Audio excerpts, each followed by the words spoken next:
প্রিয় দেশবাসী, মুসলিম ভাই ও বোনেরা, আসসালামু আলাইকুম রহমতুল্লাহ। শাহেক আহমেদুল্লাহ হুজুরকে নিয়ে আমি কিছু কথা বলবো, তো আপনারা অবশ্যই শুনবেন, ভিডিওটা টানবেন না।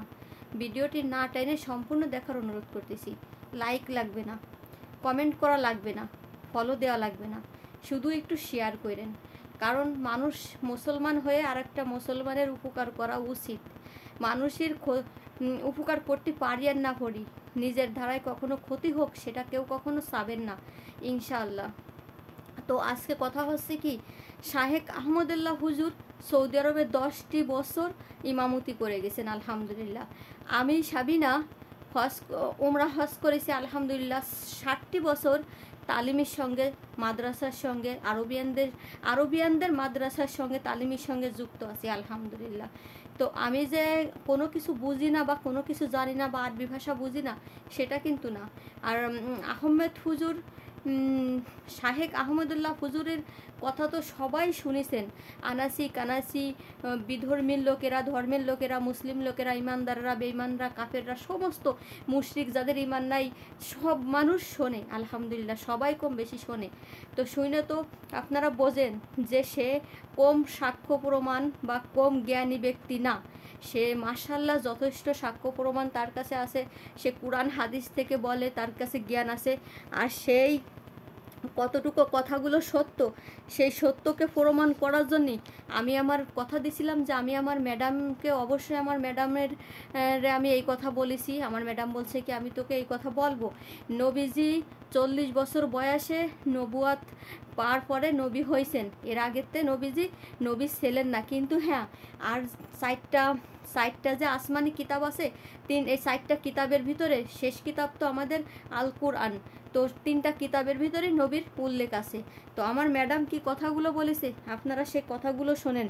সে কথাগুলো না শুনলে আপনারা বিশ্বাস করবেন না। বিশ্বাস করেন। আর আপনারা যদি শাহেক আহমদুল্লাহ হুজুরকে যদি আপনারা অবিশ্বাস করেন, এই কথার পরে যদি আপনারা করেন, আপনাদের ইমান কতটুকু থাকবে সেটা আমি বলতে পারবো না, আল্লাহ পাক জানে। কিন্তু আপনাদের ইমান হারাবেন না, ইমান নষ্ট করবেন না। আর এরকম একটা ব্যক্তির মনে কেউ কখনো কষ্ট দেবেন না। যদি পারেন আপনারা এনার কাছে ক্ষমা চাবেন। কথাগুলো একটু শোনেন আমার ম্যাডাম কি বলছে। আসসালামু আলাইকুম ম্যাডাম। নবী মুহাম্মদ রাসূলুল্লাহ সাল্লাল্লাহু আলাইহি ওয়াসাল্লাম كم عمر نبي؟ نبي محمد صلى الله عليه وآله وسلم نبي من الولادة، ولكن جبرائيل نزل عليه في بعمر 40 عشان ينشر الإسلام، ولكن هو نبي من الولادة، كان يدري أنه هو نبي، وبعدين نشر الإسلام بعمر 40 لما نزل عليه جبرائيل وأمره بنشر الإسلام. ما شاء الله، قلت تبارك الله، الحمد لله. النبي محمد النبي محمد وأب النبي محمد على ملة النبي إبراهيم، يعني هم في الجنة على ملة إبراهيم إن شاء الله. ما شاء الله، الحمد لله. جد তো আমার ম্যাডামের কাছে কথাগুলো শুনছেন, যারা আরবি ভাষা বোঝেন, যারা ভালো মতো আরবি ভাষা প্রত্যেকটা কথা বোঝেন, তারা এই কথাগুলো অবশ্যই ইনশাআল্লাহ মিলেবেন। আমার এই ম্যাডাম কি বললো, ম্যাডাম বললো যে নবী 40 বছর বয়সেতে নবুয়াতি পাওয়ার পরে নবী হয়েছেন। আর ওই যে ইব্রাহিম আলাইহিসসালাম নবী বললেন। কিন্তু এই কথাটা আমি হুজুরের ওই ভিডিওটা শুনেছি। ওই শাহেক আহমেদুল্লাহ হুজুর কিন্তু ওই ইব্রাহিম নবীর কথা অনেক ঘটনা বলেছে, সেটা আমার সম্পূর্ণ মনে নাই। কিন্তু আবার আপনারা এই ভিডিওটা অবশ্যই আবারও দেখবেন, দেখার চেষ্টা করবেন, আবারও চিন্তা করবেন। আর এই কথাগুলো আমার ম্যাডাম যে কথাগুলো বলেছে, সেই কথাগুলোর সাথে এই কথাগুলো আহমেদ হুজুরের সঙ্গে কথাগুলো মিল করবেন, দেখবেন। কারণ এনরা পুরাণ নিয়ে চলে।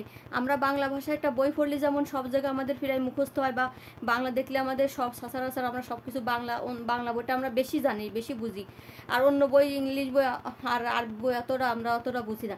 কিন্তু ইনরা আরবি ইনাদের পুরাণ ইনরা বেশি বোঝে। ইনরা আরবিতে কথা বলে, আরবিতে চলে, ইনরা আরবিতে কথা বলে, কোরআনের ভাষায় চলে। আলহামদুলিল্লাহ সব কিছু কোরআন নিয়ে চলে, দেশটাও কোরআনের আইন দিয়ে চালায়, শাসন করে, আলহামদুলিল্লাহ। তো যাই হোক, আপনারা ভুল বোঝার আগে আমার এই কথাগুলো, এই ভিডিওটা বেশি বেশি শেয়ার করবেন, এই ভিডিওর কথাগুলো একটু খেয়াল করবেন। আর এই ম্যাডামের কথাগুলো মিলেবেন, যে ম্যাডাম কি কথাগুলো বলছে আর শাহেক আহমদুল্লাহ হুজুর কি কথাগুলো বলছে।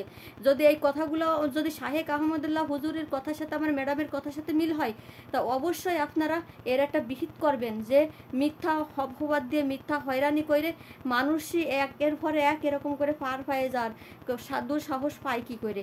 আপনাদের সবার কাছে আমার অনুরোধ, বিনত অনুরোধ, যে আমি এখনও সৌদি আরব রয়েছি আলহামদুলিল্লাহ, নবীর পাক মাটিতে রয়েছি। আমার কথার দ্বারা আমার এই আমি ম্যাডামরে বলেছি, ম্যাডাম আমাদের অনেক সমস্যা, আপনি একটু সঠিক কথাটা বলেন। তাই যে আমার ম্যাডাম সঠিক কথাটা বলে দিছে। এই কথাগুলো অবশ্যই অবশ্যই আপনারা বিশ্বাস করবেন ইনশাআল্লাহ। ভালো থাকবেন।